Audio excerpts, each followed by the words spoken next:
Olá, o nosso grupo ficou com psicolinguística, psicolinguística experimental, mais especificamente. Aí no grupo estão a Beatriz Benevenuto, Marcos Kevin e eu, Anderson Rodrigues. Para falar de um breve histórico da psicolinguística, que é um ramo de estudo que se funde entre estudiosos da psicologia e entre linguistas. Ela vai surgir das ideias de Humboldt, que são retomadas por Hund, afirmando a impossibilidade de a psicologia cognitiva ser autônoma em relação à linguística e vice-versa. Ou seja, ambas essas áreas de estudo, elas vão ter necessidades em comum e logo elas vão precisar umas das outras, vão fazer parcerias entre elas e vai existir uma aventura, como é retratado por Gardner, em 1995, existirá uma aventura entre linguistas e psicólogos durante os primeiros anos da década de 50. Eles vão entrar nessa aventura de estudos e vai existir dois seminários. O primeiro, Seminário de Verão em Pesquisa em Psicologia e Linguística, que vai ser da Universidade Cornell, em 1951. 2 anos depois, existirá um segundo seminário, que é o Seminário de Verão sobre Psicolinguística, na Universidade de Indiana, patrocinado pelo Conselho de Pesquisa e Ciência Social, que é o Research Council, SSRC. Em 1953, vai ser esse. E a partir desse seminário, desse segundo seminário, que de fato a psicolinguística ela vai surgir. E ela vai ter raiz na tradição behaviorista. A tradição behaviorista, para quem não sabe, é aquela tradição que vai se ater aos estímulos externos e os comportamentos que vão corresponder àqueles estímulos externos. Tipo, por exemplo, colocar o dedo na tomada e levar um choque. Você vai deixar de colocar. Quanto mais choques tu leva, tu vai recebendo aquele estímulo negativo, vai regravar, e você, a partir disso, vai moldar seu comportamento.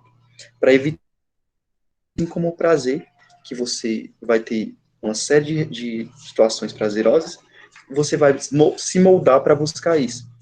O behaviorismo ele vai se pautar a esses estímulos externos. E a partir daí surge Saussure com seu estruturalismo, que também vai se ater ao social como o formulador da linguagem, como um conjunto de signos sociais, a língua como um conjunto de signos. Porém, na década de 1960, existirá um contraponto aí, vai existir uma revolução na linguística. Vai surgir Chomsky, o Chomsky ele vai criar a teoria do gerativismo, que vai é, expressar que as pessoas, se observar simplesmente a cultura, as pessoas, o processo de aquisição da linguagem, de produção da linguagem, como algo meramente adquirido do externo, a gente está analisando simplesmente as capacidades mais animalescas, porque a capacidade que identifica o ser humano em si é exatamente a capacidade da criatividade. E é isso que o gerativismo vai falar, que o ser humano tem a possibilidade de gerar frases que ele não viu jamais em lugar algum. E a partir disso que a psicolinguística vai se mutar e vai se transformar e vai surgir experimentos para mostrar, vai surgir teorias que vão apresentar cada situação dessas. Pronto. Como foi falado ali no início, psicólogos e linguistas, eles vão se unir, seus estudos, as teorias, as tarefas teóricas e metodológicas desenvolvidas por psicólogos poderiam ser utilizadas para explorar as estruturas linguísticas que estavam sendo descobertas pelos linguistas. Eles vão se aliar e vai surgir esse ramo de estudo que é a psicolinguística.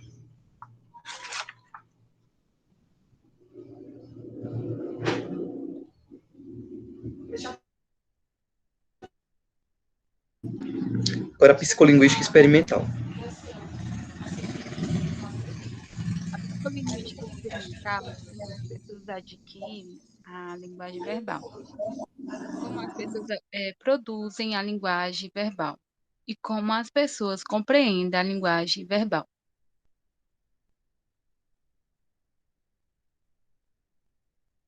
Ah, mais especificamente, ao conversarmos com alguém oralmente, por exemplo, temos de transformar os sinais artísticos que chegam ao nosso aparelho auditivo em algo que nos faz que nos que nos seja compreensível e temos de retirar esses sinais, informações, como sons, para produzi-las informações sintáticas, passando depois para reconhecimento dos itens rele re lexi lexicais e para a projetação da propriedade, a formação e semelhança deste item em estruturas hieráticas constituída a partir de um núcleo, ou seja, ocorre por seramentes sintáticas dos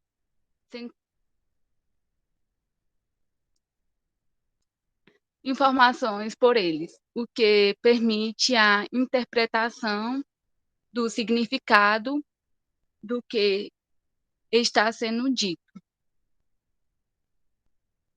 Quando os falantes, quando os, fa, quando os falantes, quando os falantes, por exemplo, escritores produzem um enunciado oral ou escrito, ele ao mesmo tempo escuta ou lê, compreendendo o que diz ou escreve, o que afeta, de algum modo, o que está sendo dito ou escrito, o que vai analisar, o que vai ainda dizer ou escrever. Sendo assim, podemos dizer que compreendemos realmente o sistema de produção da linguagem, ao passar que compreensão não tem uma realimentação equivalente. Compreendemos que a produção, o que compreendemos.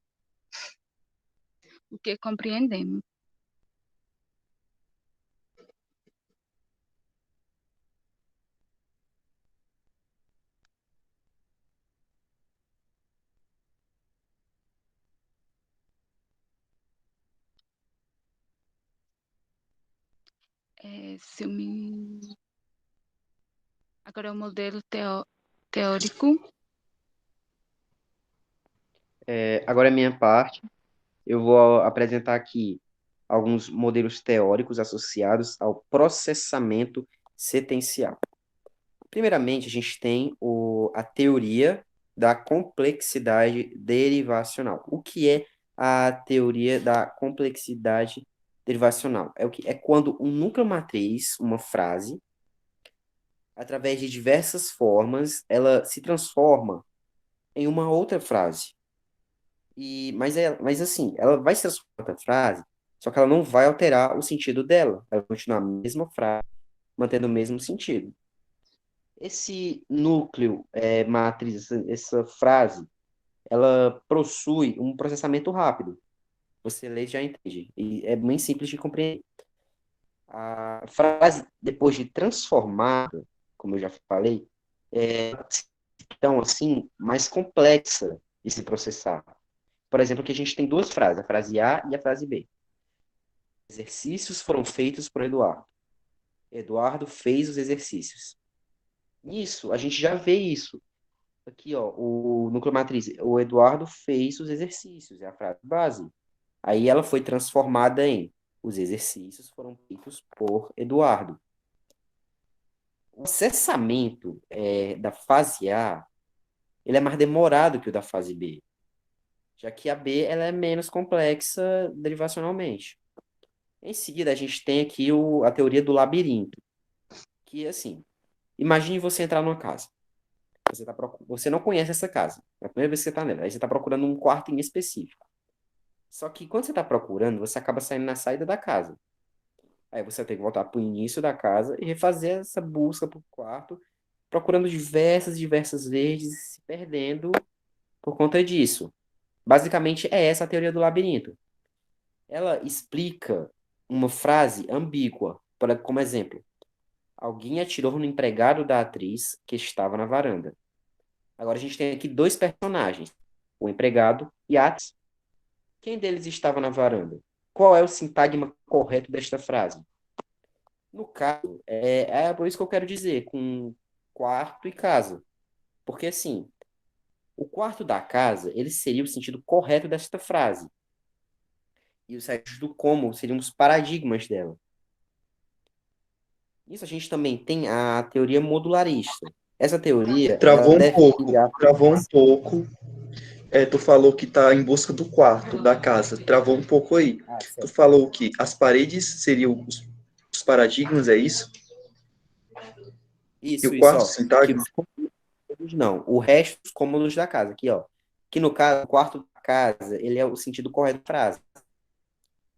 E o resto dos cômodos seriam os paradigmas dessa frase, os outros cômodos da casa. Deu pra entender?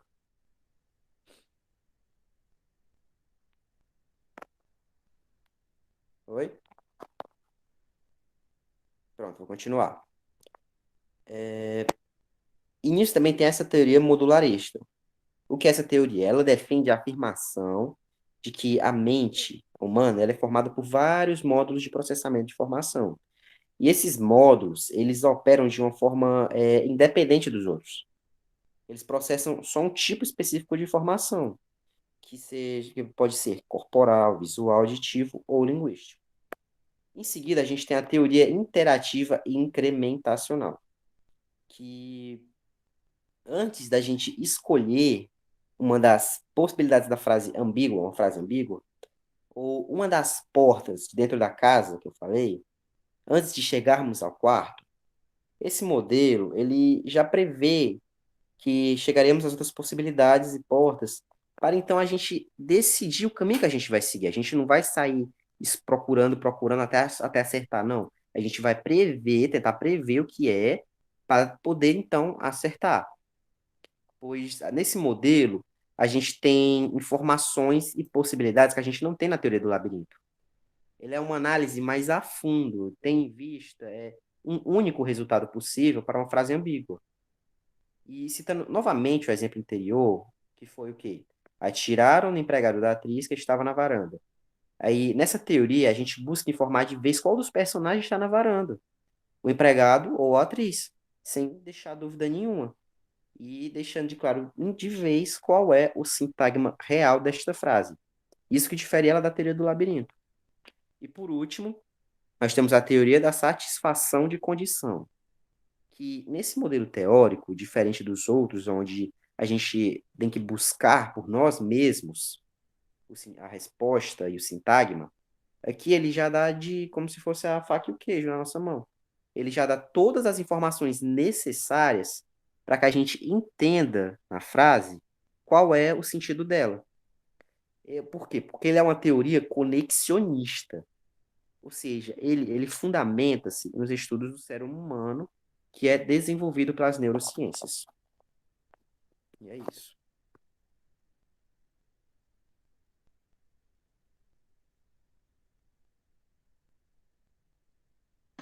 Pronto, agora explorando a metodologia experimental, a descrição de experimentos offline e online em PB. Esse PB, ele refere-se ao português brasileiro, pois esses experimentos, eles são específicos para o português brasileiro, pois cada língua vai ter seu próprio experimento, e é a partir da frequência em que os resultados aparecem em cada língua que a gente pode fazer comparações.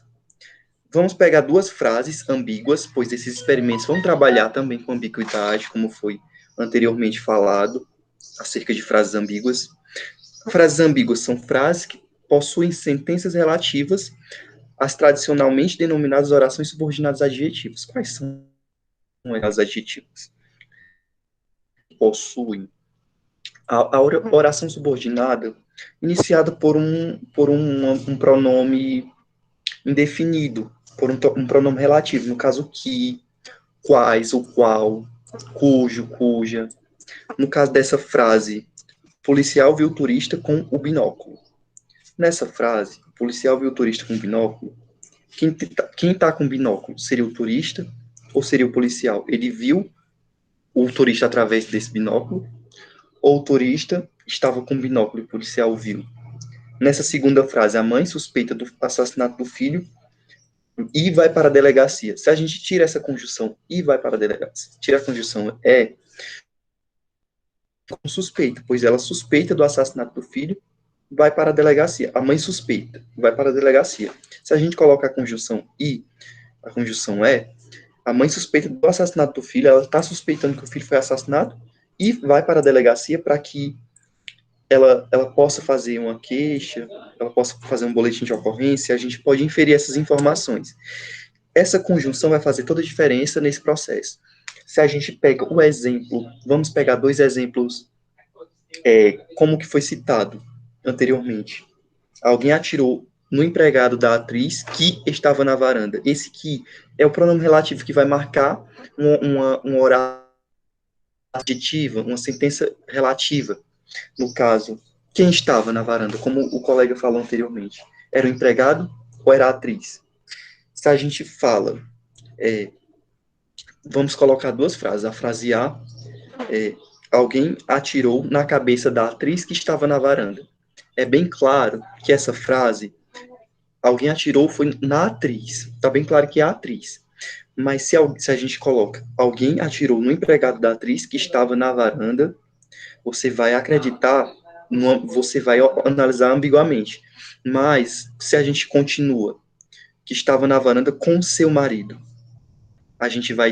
a maioria das pessoas vão inferir logo, quem pode ter marido é a atriz. Então, quem estava na varanda com seu marido era a atriz.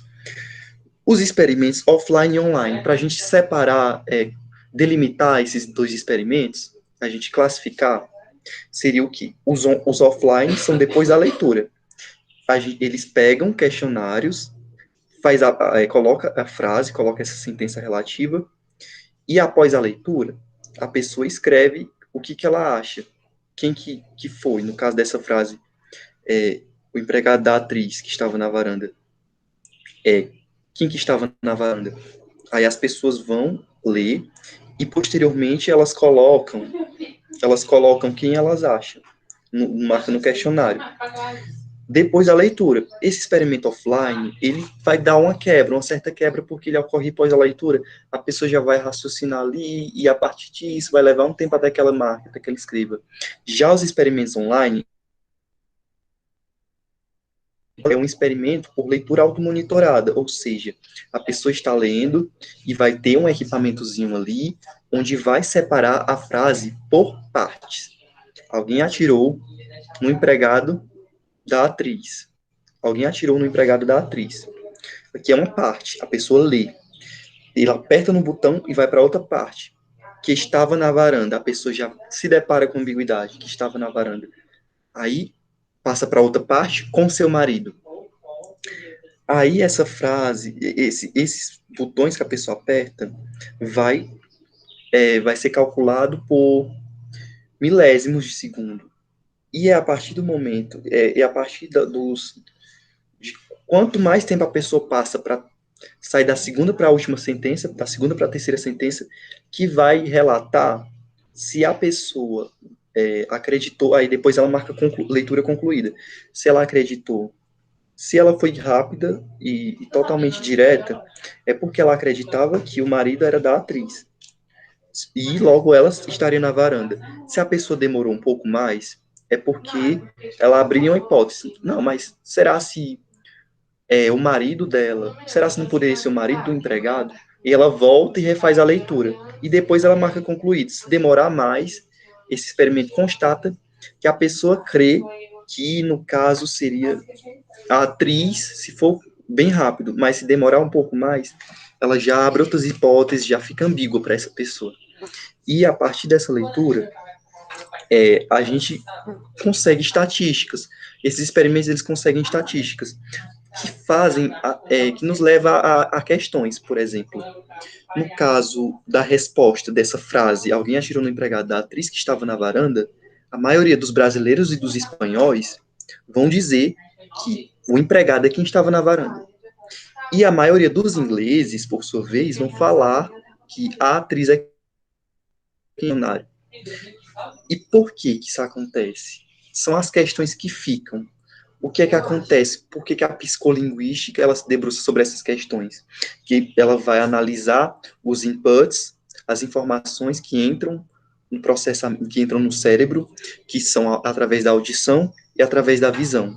Se processa essa informação no cérebro e ela vai sair através de linguagem, que é através da linguagem escrita e da linguagem oral, que é essa que eu estou falando. E esse processamento, o quão rápido teóricos vão se debruçar e qual é o paralelo com os outros demais localidades, com as outras demais línguas, que a psicolinguística vai se debruçar. E ela vai se aprofundando, se especializando. Vou encerrar a gravação.